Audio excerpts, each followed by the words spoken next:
Well, did we talk about City and the choking? Oh yeah, let's get into that crap. Okay, now you got now we got time.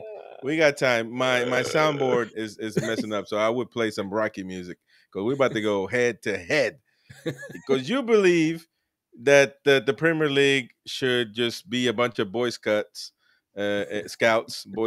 and love each other, hold hands, and kumbaya like No, people in no, the chat when they play when Liverpool plays. no, no, And no, no, no. I need some man. And Rodri, I mean, okay, He I, lost his head. I'll give you that he should have been, and as he was rejected, kicked out of the game. But you're gonna give him 3 games, man. And it's nonsense. It's Straight not. It's red, just violent conduct. a bunch of wusses out Straight there. red, violent conduct. You can't, That's in the laws of the game. man. They Sorry. headbutt each other. The other guy was what was it, Gibbs-White? Yeah. He was headbutting him as well. As soon as one gets touched a little bit harder, the other one drops, and of course everybody goes crazy. It's just a bunch of crap that I cannot stand. And this helps the players like Neymar that like to do that. And I know this was a different situation because this was a like altercation, but it's essentially the same thing because you barely touch me and I drop like a damn fly. Well, I mean, this is the issue, right? Like, there's a couple of things that are weird about football in general. The laws of the game, the concept of reds and yellows and all these things were made in the 50s so that people could know what the hell was going on from the stands. So you had cards, which was an innovation, and we had this system. Ultimately, I think the spirit and the laws of the game, because I know the history of the sport, I know what they were planning on. The spirit of it is that the árbitro, the arbitrator of the game, the referee controls the game, and that this game is different than another game, is different than another game, is different than another game, based on the context of what's happening in that game.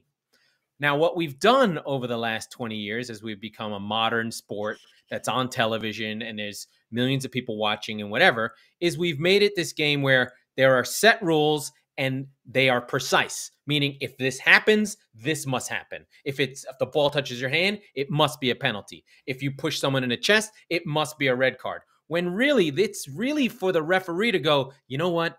This game is 2-0. There's really not that much going on. He barely touched him. I'm just going to make the call on my own and say they're apart. They're going to bring them together. They'll talk it out, shake hands. It'll be fine. You can't do that anymore. And so we get into the state where they've made hard rules. If you put your hands on someone's neck, if you throw a punch, automatic red, no matter what, right? When really, we know there are different versions of punches. Did you run across the field and throw a forearm into the face? Did you drop kick someone like Eric Cantona? Or did you just do a little rabbit punch and the guy threw himself on the ground like Gibbs-White? They're all equal in this method of checking a game.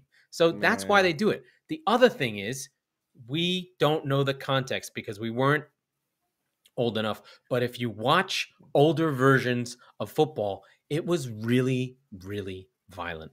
And we made a decision as a community, as an entertainment, that we did not. The pinnacle of this is the 1990 World Cup, which English people hold as this great moment because they made it to the semifinals and Gaza cried and all this stuff. But it was terrible. You had something like 2 goals a game, which I think the Premier League is now at 2.7. 2 goals is really low historically.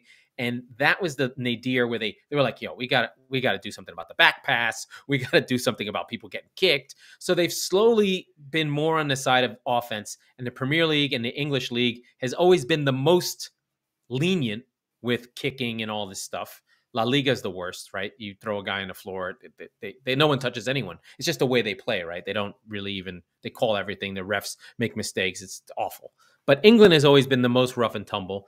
And you kind of want it to stay that way. And I can understand where you're coming from with like, he barely did anything. Gibbs-White threw himself on the floor a minute later. Why is that a 3-game ban? That's what I'm saying. Like, it's a 3-game. You're gonna, because you are jeopardizing a player that has no history in doing this. Let me tell you something. When you investigate a play, an altercation, or whatever, you have to think something must have been said For this Oh, guy for that has sure, no for sure. history. This guy Gibbs-White has does no it all the time. this guy has no history, and all of a sudden he's gonna want to annihilate, which didn't. But Happen. I was so something has to be. You know what I mean? You have to take that in consideration, man. Again, but this is the issue that I have, right? That we've made it so that there is no wiggle room. There's no subjectivity, right? The ball, you put your hands on a guy's neck, done. However, I can go up to you and put my forehead on you like this. Exactly. And just be like this, and it's good. Press. Right? But if I go, when I'm like this, I go like that, that's a red, I'm gone. Right? So it's stupid.